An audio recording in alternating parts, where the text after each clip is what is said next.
চিন্তা করুন এমন এক যোদ্ধার কথা যার সাহসের সামনে পাহাড়ও মাথা নত করত।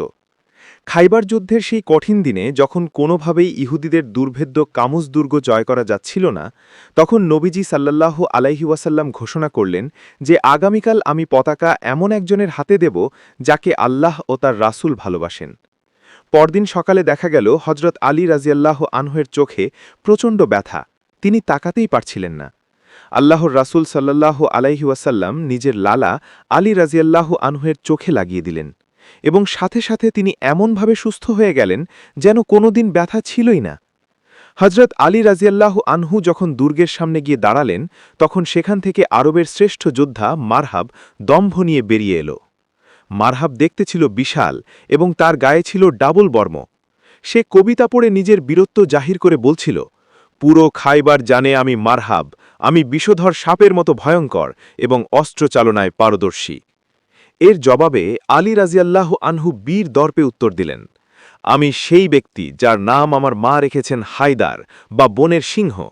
আমি তোমাকে সেই মাপে কাটব যেভাবে বনের সিংহ তার শিকারকে ধরে। এই কথা শুনে মারহাব রাগে ফেটে পড়ে আক্রমণ শুরু করে। দুজনের মধ্যে কয়েকবার তলোয়ারের লড়াই হওয়ার পর আলী রাজিয়াল্লাহু আনহু তার বিখ্যাত তলোয়ার জুলফিকার দিয়ে মারহাবের মাথায় এক প্রচণ্ড আঘাত করলেন। সেই আঘাত মারহাবের লোহার টুপি এবং পাথর কেটে সরাসরি তার দাঁত পর্যন্ত পৌঁছে গেল। মারহাবের মৃত্যুর পর ইহুদিরা ভয় পেয়ে দুর্গের ভেতরে ঢুকে বিশাল দরজা লাগিয়ে দিল। যুদ্ধের উত্তেজনায় এক পর্যায়ে আলীর হাতের ঢালটি ভেঙে গেলে তিনি খালি হাতেই সেই বিশাল দুর্গের দরজার কাছে যান। এরপর আল্লাহর নাম নিয়ে তিনি দরজার কড়া ধরে এমন এক টান দিলেন যে কয়েকশো মন ওজনের সেই বিশাল লোহার দরজাটি মাটি থেকে উপড়ে এলো। তিনি সেই বিশাল দরজাকেই হাতের ঢাল হিসেবে ব্যবহার করে একাই দুর্গের ভেতর ঢুকে পড়লেন এবং খাইবার জয় করলেন।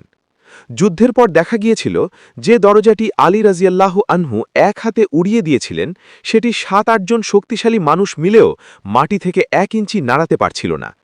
এই অসাধ্য সাধন করেই তিনি ইসলামের ইতিহাসে আসাদুল্লাহ বা আল্লাহর সিংহ হিসেবে অমর হয়ে আছেন।